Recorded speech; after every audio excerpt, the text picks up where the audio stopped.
Welcome into another Power Rankings. It is Tuesday, baby, and this is the final Power Rankings of the regular season.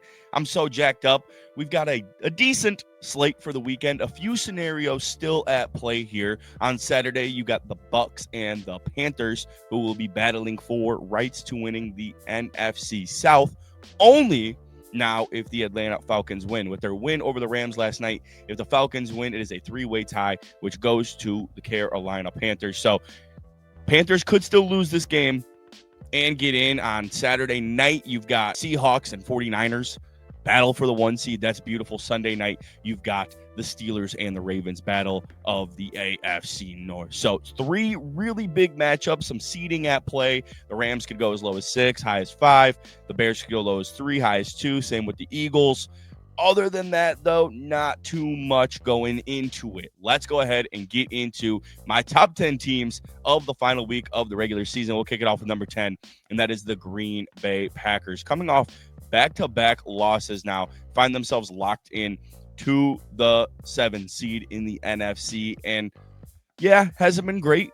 Hasn't been a great season. Definitely been a disappointing season. But I do think that once this team gets back Zach Tom, Josh Jacobs fully healthy, and Jordan Love back, they have every right to make some noise. I know that their injuries defensively have piled up this year, but that is still a very strong unit. Jeff Hafley, a very, very good defensive coordinator. I know that it didn't really look all that great on that Saturday night against the Baltimore Ravens, but at the end of the day, though, I'm a Bears fan. I've seen that unit without Michael Parsons. It's a damn good unit. I'm not going to just take that one game and say, like, oh, they're going downhill.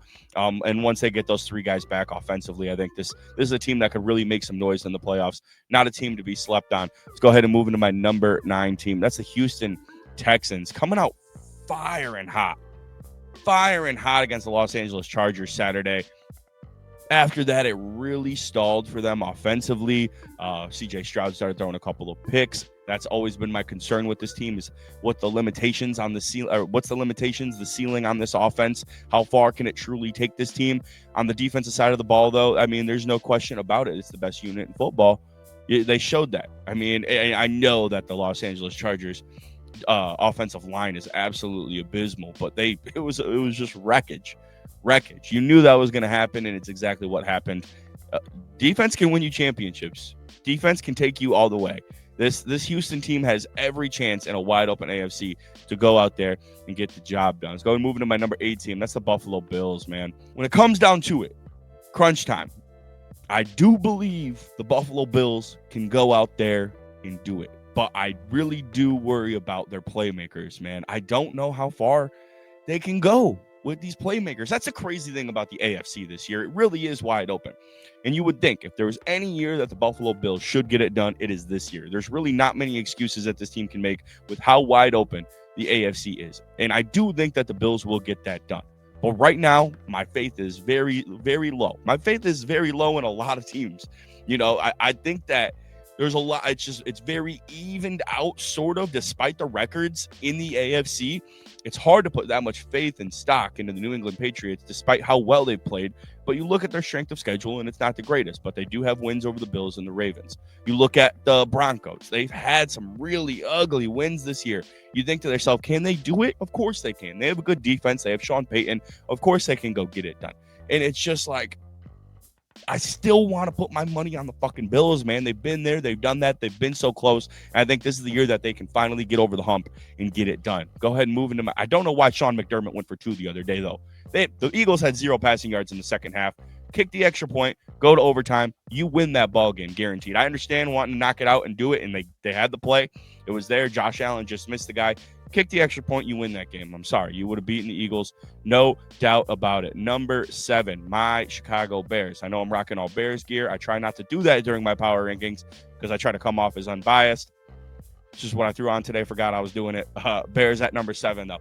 They have a head coach. They have a quarterback. They have an offense. They have a run game. This team showed you on Sunday Night Football they can play football offensively at a very high level. They can go toe-to-toe with some of the best offenses in the league. But this defense, man, the limitations are there. I don't think this defense can get you very far in the playoffs. They rely on turnovers at a heavy rate, but man, they can't stop the run against an elite running back. They can't stop the pass against a scheme like that. And there's some really good offensive schemes in the in the NFC. You know, you got Matt LaFleur, Sean McVay, Kyle Shanahan, Clint Kubiak, all going up against you in the NFC, man. Like, I don't think that this defense can get it done. And it's just a personnel issue. The roster defensively is just not there yet.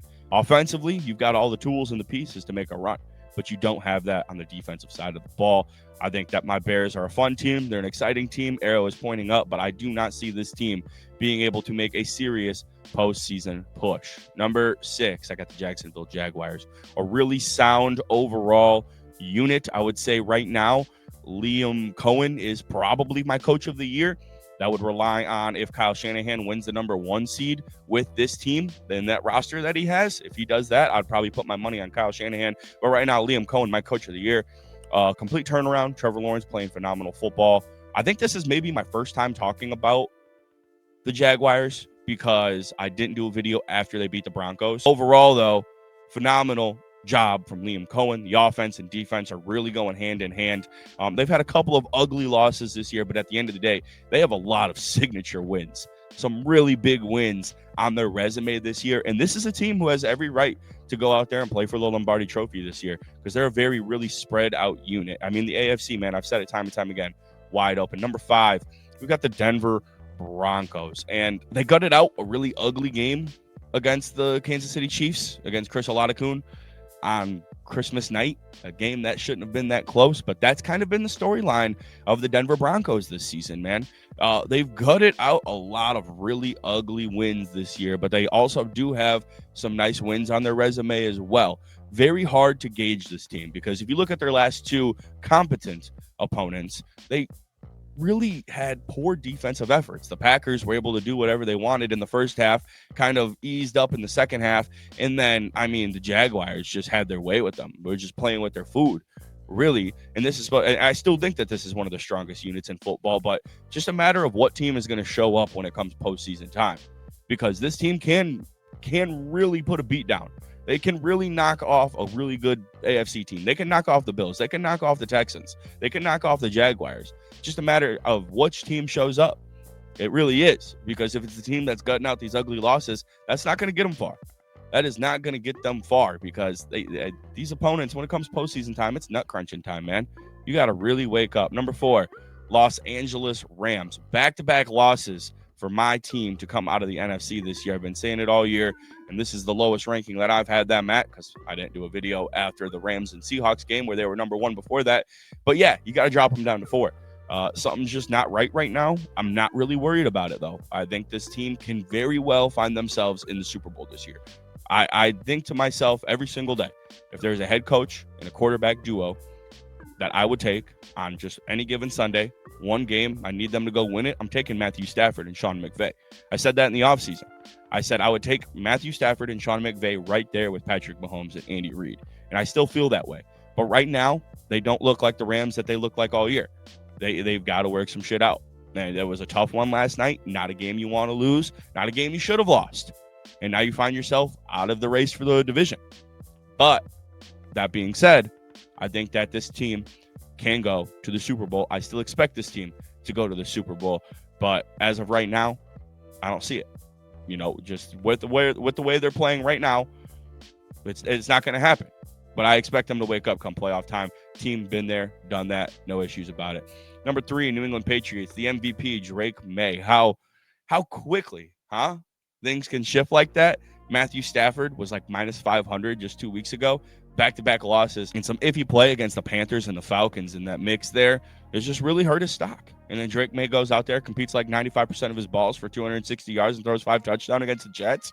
Yeah, that was shifted MVP conversation right there. Once again, how far can this team go? I really like Mike Vrabel as a coach. We've seen him in this position before. He's a guy who's been there, done that. He's taken his team to the AFC Championship before.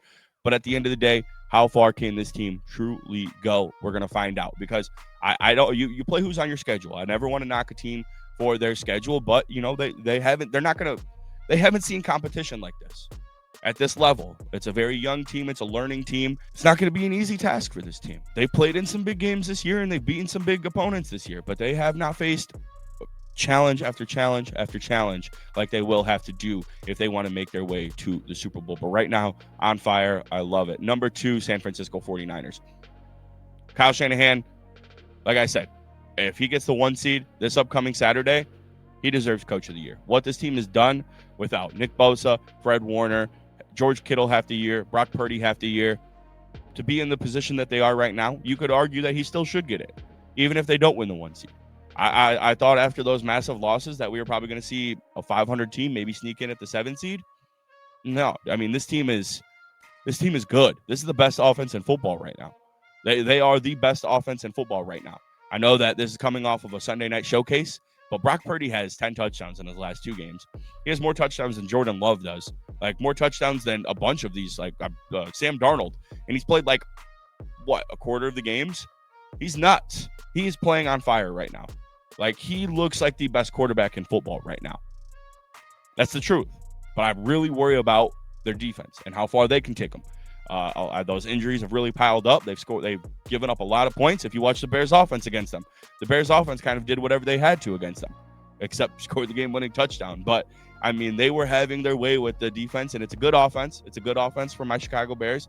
But at the end of the day, I do worry about, can they truly go head-to-head with the Los Angeles Rams when it comes crunch time? Can they truly go head-to-head with Seattle? And we're going to find out this Saturday if their defense is really about that. And number 1, the Seattle Seahawks.